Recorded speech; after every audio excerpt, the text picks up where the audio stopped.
नमस्कार दोस्तों, आप सभी का एक बार फिर से स्वागत है हमारे चैनल दुर्गा भक्ति मार्ग में।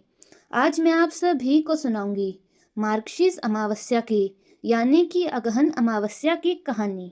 हिंदू धर्म में अमावस्या तिथि का और पूर्णिमा तिथि का बड़ा ही विशेष महत्व माना गया है। इन दिनों गंगा नदी में स्नान करना बहुत ही पुण्य का कार्य कहा जाता है। अमावस्या तिथि के दिन जो कि यह पितरों का दिन है, तो इस दिन पितरों के नियमित श्राद्ध तर्पण आदि का कार्य करना चाहिए, दान पुण्य आदि का कार्य करना चाहिए। इससे पितृ देवता का आशीर्वाद प्राप्त होता है। अमावस्या तिथि के दिन चंद्रमा इस दिन दिखाई नहीं देता। चंद्रमा मन के कारक माने जाते हैं, तो इस दिन शुद्ध और सात्विकता का पालन करना चाहिए, ब्रह्मचर्य का पालन करना चाहिए। इस दिन भगवान विष्णु का पूजन करना चाहिए और माता लक्ष्मी का पूजन करना चाहिए। इस दिन दीप दान आदि करना भी बहुत शुभ माना जाता है। इससे पुण्य फलों की प्राप्ति होती है। तो आइए सुनते हैं अमावस्या की कथा। तो प्रेम से बोलिए, भगवान श्री विष्णु की जय हो, भगवान भोलेनाथ की जय हो, माता लक्ष्मी की जय हो और माता तुलसी की जय हो। बहुत समय पहले की बात है। एक गांव में एक ब्राह्मण और ब्राह्मणी रहते थे। दोनों भगवान के परम भक्त थे। घर में सब कुछ था, पर उनके यहाँ कोई संतान न होने के कारण वे दोनों अत्यंत दुखी रहते थे। एक दिन ब्राह्मण ने ब्राह्मणी से वन में तपस्या करने को कहा और वह भगवान पर भरोसा करके वन में चले गए। जंगल में जाकर तप करने लगे। बहुत वर्ष बीत गए।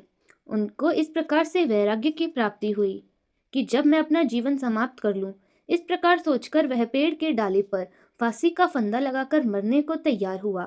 तब सुख अमावस्या प्रकट होकर बोली, हे ब्राह्मण, तुम्हारे 7 जन्म तो कोई संतान लिखी ही नहीं है, किंतु मैं तुम्हें 2 कन्या का वरदान देती हूँ। एक का नाम अमावस्या और दूसरी का नाम पूनम रख देना। तेरी स्त्री को कहना कि सुख अमावस्या का व्रत या उपवास करे। अमावस्या तिथि के दिन 1 कटोरी चावल भरकर उस पर दक्षिणा रखकर किसी मंदिर में 1 साल तक करना और 1 कटोरी चावल सहित दान करते रहना। ब्राह्मण घर आया और सारी बातें अपनी पत्नी को बता दी और अमावस्या के दिन ब्राह्मणी ने व्रत किया और कुछ दिनों के बाद उसके यहाँ 2 कन्याओं का जन्म हुआ। उसने अपनी एक कन्या का नाम अमावस्या रखा और दूसरी कन्या का नाम पूनम रखा, जैसे कि सुख अमावस्या ने उसे कहा था। धीरे धीरे वे बड़ी होने लगी। उसके बाद जब वे विवाह योग्य हो गई तो ब्राह्मणी ने ब्राह्मण से अपनी बेटियों की शादी के बारे में कहा। उसके बाद ब्राह्मण ने सुयोग्य वर देखकर दोनों की शादी कर दी। बड़ी बहन अमावस्या धार्मिक थी, जबकि छोटी बहन भगवान का उस पर बिल्कुल भी भरोसा नहीं था। बड़ी बहन के घर में तो सदा सुख और समृद्धि के भंडार भरे रहते थे और छोटी बहन पूनम को दुख का पार नहीं था।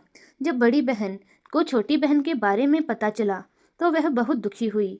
अमावस्या एक गाड़ी भरकर सामान लेकर आई और अपनी छोटी बहन से कहा कि बहन पूनम, सुख अमावस्या का व्रत तुम भी करो और पूजा करके उपवास करो, जिससे तुम्हारे घर में सुख और समृद्धि का भंडार भरेगा। 1 साल तक चावल का कटोरा भरकर उस पर दक्षिणा रखकर दान करती रहना। और फिर पूनम ने ऐसा ही किया और कुछ दिनों बाद उसके घर में भी धन धान्य के भंडार भर गए। संतान की वृद्धि होने लगी। इस प्रकार जो भी अमावस्या तिथि के दिन व्रत को रखते हैं, पूजन आदि का कार्य करते हैं, उसके घर में सुख और समृद्धि का वास होता है और उनके घर के भंडार सदा ही भरे रहते हैं। तो प्रेम से बोलिए, भगवान विष्णु की जय हो और माता लक्ष्मी की जय हो। तो दोस्तों, कैसी लगी आपको हमारी आज की यह कथा? कमेंट्स में ज़रूर बताएं। धन्यवाद।